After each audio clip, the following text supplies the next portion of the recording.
This month on the Huberman Lab podcast, we're talking all about hormones, these incredible chemicals that can impact our mood, our behavior, our feelings of optimism or pessimism. The amazing thing about hormones is that hormones impact all those things, but all those things, how we feel and what we do and what we think, also can impact our hormones. And so it's a really fascinating area of biology that impacts every single one of us every day, both in wakefulness and in sleep and throughout the lifespan. Today we're going to be talking about hormone optimization, and we're mainly going to be focusing on estrogen and testosterone and their derivatives. Last episode of the Huberman Lab podcast, we talked about sexual development. That is how the chromosomes, the gonads, and hormones impact what we call sexual development, leading all the way up to puberty. Today we're mainly going to talk about processes that happen from puberty onward, although we might talk a little bit about development as well. So today we're going to talk a lot about basic biology, but we're going to weave in a lot of practical tools along the way for how to optimize these incredibly powerful things that we call hormones.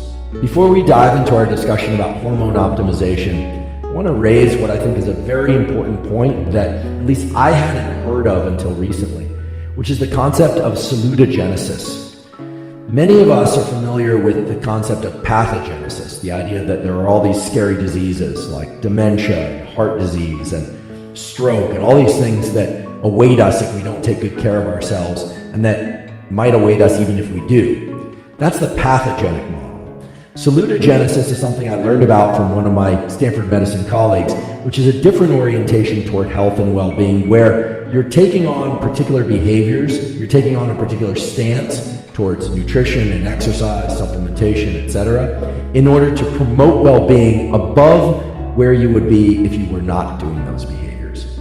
If you think about it, these two things, salutogenesis and the pathogenic model, are really two sides of the same coin. But I'll just give an example of how this might affect you in a real way. If you like exercise because it feels good, great.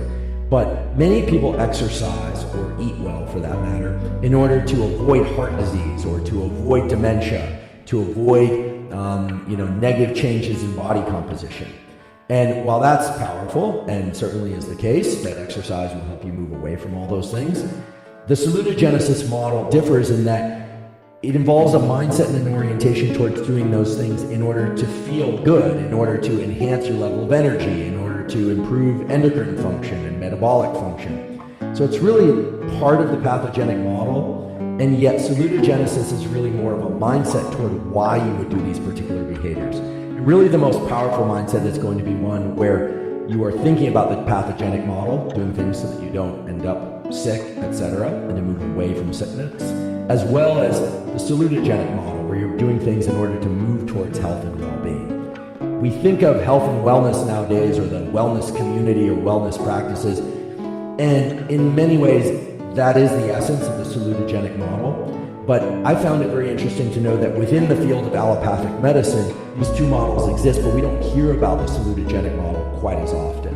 So it's just something to keep in mind, especially because of some of the mindset effects that were discussed in previous episodes. I'm not going to go into these in detail again right now, but if you might recall from the episode on food and mood, we talked about some of these incredible studies that were done by Leah Crumb's group at Stanford and others, showing that if you tell people that the behavior that they're about to do, in this case it was people cleaning up hotel rooms because that was their job, if you tell them that it's good for them, then you see much greater positive health effects than if they aren't aware of that information, that it's good for them. So we should really be thinking about not just moving away from disease and negative things, but also why certain things are good for us, because it's well established now from really good scientific studies that keeping in mind the positive effects of things can really have an outsized effect on well-being, right down to the level of our physiology.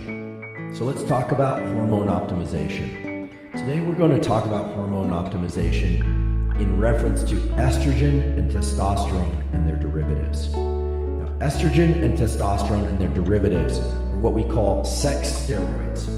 Now, the sex steroids immediately call to mind sex, for obvious reasons, and steroids, meaning anabolic steroids. But I just want to emphasize that estrogen and testosterone are present in everybody It's their ratios that determine their effects.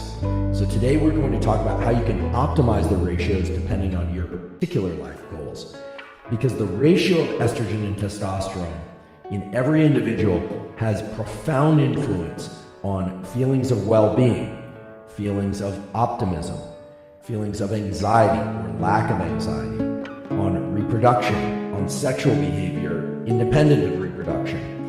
They are profoundly powerful molecules, and we all make these molecules to some degree or another, but they're also important behavioral tools, supplementation tools, as well as prescription drugs that can impact the ratios of testosterone and estrogen in really powerful ways. So we're going to cover all of that. I want to emphasize that when you hear sex steroids or steroid hormones, most people think about anabolic steroids. And of course, anabolic steroids are derivatives of testosterone or testosterone itself, and they are heavily used and abused in the sports community as well as outside the sports community. But there, of course, are many steroids that are not anabolic steroids that are also used in sports. Today, we're not talking about drugs in sports, but I think that it carries such a heavy weight when people hear the word steroids, they think about anabolic steroids.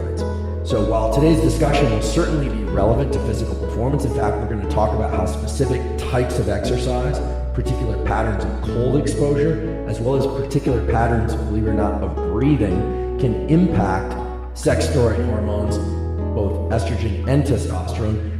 The discussion isn't really geared towards performance enhancement in sport, although we will do an entire episode, perhaps even an entire month related to performance enhancement in physical enterprises. So one of the first things to understand if you want to optimize your hormones is where they come from. There are a lot of different glands in the body that produce hormones. There's the pineal gland. Some hormones are made in the hypothalamus. Hormones are made by the gonads, the ovaries, or the testes.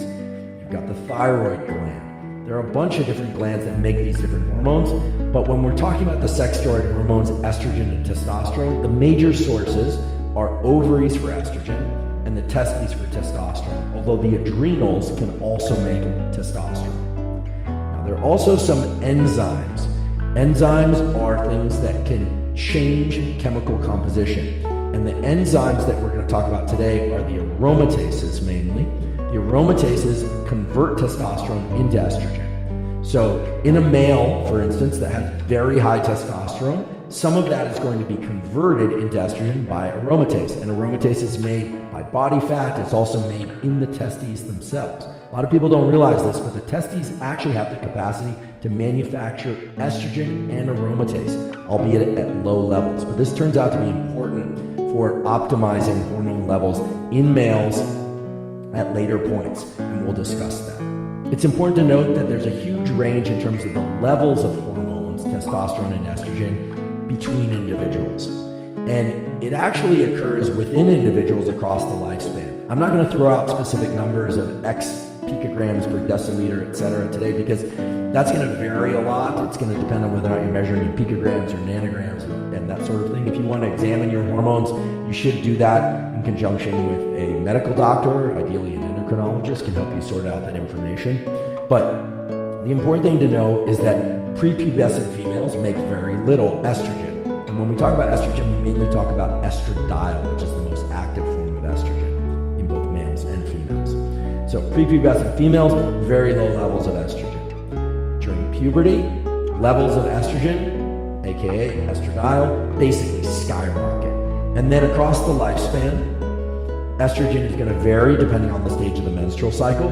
But as one heads into menopause, which typically takes place nowadays somewhere between age 45 and 60, levels of estrogen are going to drop, and then post-menopause levels of estrogen are very low.